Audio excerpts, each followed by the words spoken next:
ঠিকভাবে থাকে না। 99 এর মধ্যে 50%ই আমার সাথে এরকম করে। Hello guys, welcome back to my channel. আশা করি তোমরা খুব ভালো আছো আর আমিও খুব ভালো আছি। আমি আজকে একটু রায়গঞ্জ যাবো, তো ভেবে পাচ্ছিলাম না যে কোন টি শার্টটা পরি, গ্রিনটা না রেডটা। তো তোমাদেরকে দুটোই আমি পরে দেখাবো, যে তোমাদের কোনটা ভালো লাগছে অবশ্যই কমেন্ট করে বলো। তো আমার তো বেশি রেডটাই ভালো লাগছে, কারণ ব্লু জিন্সের সাথে রেডটাই বেশি ভালো লাগছিলো। তো একটা কথা গাইজ, আমার লাইফ থেকে জবের থেকে কিছু কিছু মানুষ চলে গেছে, আমার কোনো ক্ষতি হয়নি। হ্যাঁ, প্রথম খুব খারাপ লাগতো, পরে কিছু কিছু জিনিস হয় না যে যা হয় ভালোর জন্যই হয়। বন্ধু বান্ধবরা যদি আমার লাইফ থেকে না যেত তাহলে আমি নিজেকে কোনোদিনও ভালোই বাসতে পারতাম না। তো মাথার মধ্যে 2-4টা চুল আছে, যেটা আছে সেটাও আর কয়দিন পর উঠে যাবে, আমি একদম টাকলু হয়ে যাব, তোমরা সেটা দেখতে পাবে। তো মাথার মধ্যে একটু সিরাম দিয়েছি যাতে গন্ধ হয় সুন্দর। বকবক করতে করতে দেখো ছাতা নিয়ে আমি ছাতা মাথায় নিয়ে আমি বের হয়ে গেছি। এতটাই রোদ, এতটাই গরম যে কি বলবো, মুখ পুরা রোদে আমি বের হয়ে গেছি, ঘুরতে যাচ্ছি।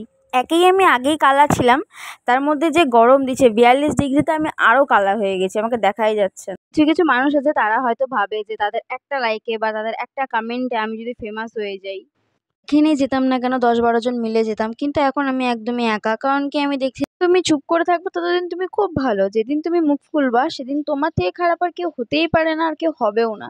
তো যাই হোক গাইজ, দেখতেই পাচ্ছ এই গরমের মধ্যে ওরা কি সুন্দর স্নান করছে, আমার দেখে এতটা ভালো লাগছিল। আপনার সাথে কথা শেয়ার করতে করতে চলে আসছি আমরা আমাদের মন্তব্যে, মানে যেখানে আসার কথা ছিল আজকে। তো গাইজ, আজকে আমরা মুভি দেখতে আসছি। তো গাইজ, হিমাদ্রিরও মিনি ব্লগ করার কথা ছিল, বাট ও করতে পারেনি, কারণ ওর মনটা খারাপ ছিল আর রোহিতেরও মনটা খারাপ ছিল, জানি না কেন। ওটা ছিল 4টা থেকে, তো আমরা 4টার আগেই চলে আসছি, মানে 10 মিনিট আগে চলে আসছি। তাই উপরে বসেছিলাম, টিকিট কাটা হয়ে গেছিলো। আর ও বললো যে ওর নাকি ফোনে কি প্রবলেম হচ্ছে, তাই ওর মনটা একটু খারাপ। ভিতরে ঢুকে হিমাদ্রি বলে যে হিমাদ্রির জল পিপাসা পেয়েছে। তো আমাকে রোহিতকে বলছে আমি কিভাবে কথা বলবো, কি বলবো। আমি বললাম এখানে সবাই উর্দুতে না বাংলাতেই কথা বলে। তো এখানে চুপ করে বসে মুচকি মুচকি হাসতেছিলাম। তো গাইজ, এখনই মুভিটা স্টার্ট হয়ে যাবে, তো আমাদেরকে ভিতরে ঢুকায় দিল। আর আমি প্রথমে একটা ভুল করে দিচ্ছি, যেটা হচ্ছে কভারটা লাগাই আমি ভিডিওটা করছি, আর আমার সিট ছিল ওই দিকে বা দিকে, আর আমি ডান দিকে চলে আসছিলাম। দিকে ছিল চামচিকা আর একদিকে ছিল সিরিয়াস রুগী, তার মধ্যে পড়ে গেছিলাম আমি।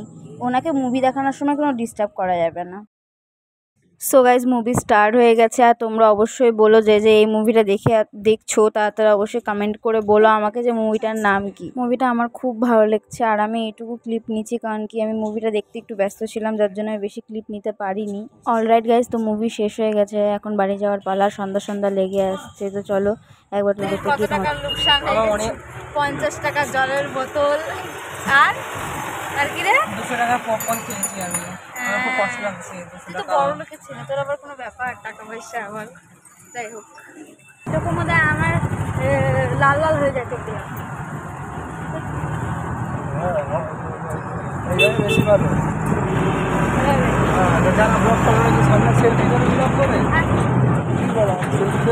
আমার সাথে কোনো সময় ঠিকভাবে থাকে না। 99 এর মধ্যে 50%ই আমার সাথে এরকম করে। শুরুতেই ওদের মুডটা অফ ছিল, মুভি দেখার পর ওদের ভালো হয়ে গেছে, বাট এখন আমার মুডটা একদমই অফ হয়ে গেছে রোহিতের কাছে। ওর উপরে যে আমি ভিডিও করছি, আমার ভিডিও যদি একটু ভুল ত্রুটি হতো তাই আমাকে কত বকাবকি করতো, আর বকাবকি করলে চিল্লায় বকতো, যেটা আমার একদমই পছন্দ না। ভিডিওটা যদি ভালো লেগে থাকে তাহলে like, comment, share and subscribe করে দিও। হচ্ছে নেক্সট ব্লগে।